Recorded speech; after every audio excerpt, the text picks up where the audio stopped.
Okay, so in Gracie Jiu-Jitsu we have a lot of headlock escapes in our fundamentals, or the combatives, how some people know them. And the reason is because that's probably the number one thing people do in street fights. They grab each other in headlocks. I mean, even people that have had no training in martial arts, you get in a fight, they always end up in a headlock. So we have a lot of defenses for depending on the scenario of type of headlock that he has. And in today's lesson, we're going to discuss the first escape that you learn in the Gracie Combatives, which is framing the head. So, Julio, please. Julio, you're popular in these videos. Okay, so we're here. One of the first things that we're going to try doing is we're going to start cheating. And what do I mean by cheating? Well, number one, I don't want my back flat on the ground. Okay, I want to, as he's making a grip on me, I want to start turning into him. This is really, it's a small advantage for me, but we need to take as many advantages as we can. One. Number two, you see how he made a grip with his hands? We want to try to avoid this. So in today's first lesson, as he goes to grab me, I'm going to frame his neck. Okay? Now, my hand has to be at a 45-degree angle. It cannot be straight, because if I keep it straight, then he's strong enough to push my hand down. But if I keep it at a 45-degree angle, he can't bring his head down. So this is very, very important to do this immediately. Okay, and he may try to make his grip, but he may not make a grip. But I'm not here to, again, I don't care if he's uncomfortable. I need to get out of here. So from here, now I'm going to walk my feet away from him.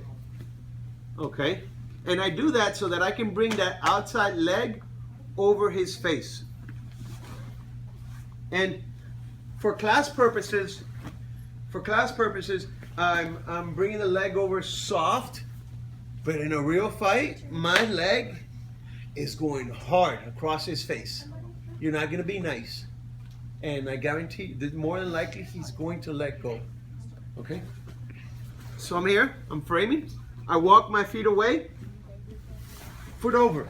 Now, I'm going to get sideways, and I'm going to try to position his head on my thigh underneath where his neck is, and my top leg on his neck. So I want to scissor my legs, and I want to try to, I'm just controlling the arm here, but I want to try to squeeze and get a nice choke from here. You can get choked out from here. I got choked out one time in class. I always say this story by some guy who he had real strong legs, but I thought I could defend it. I didn't want to tap to his, you know, and I tried to fight it, and the next thing I know, I was asleep. The guy put me to sleep.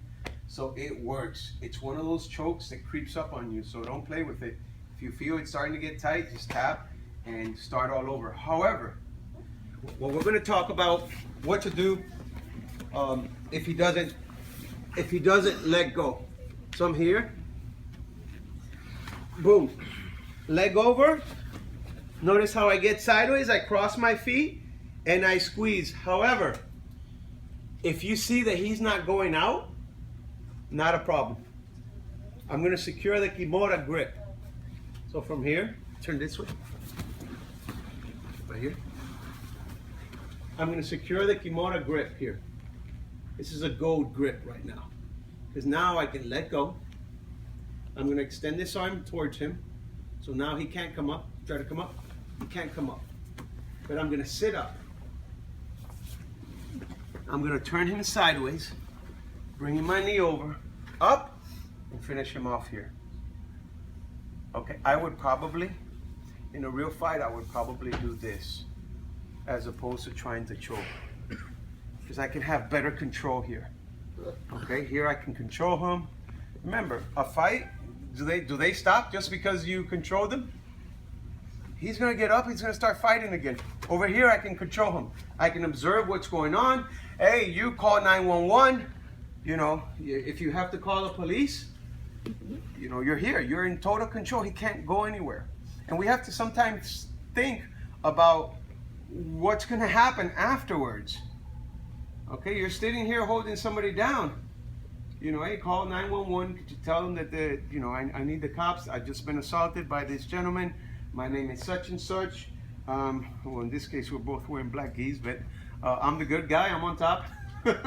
Whatever. I'm just saying, sometimes you have to think about what the aftermath. Not only do you have, not only do you have to do the defense itself, but you have to think of the second part of the fight, unless you're able to just get away from the attacker. Okay? So let's any questions? Let's work on that move, and we'll come back for second part. On 2, 1, 2, stop.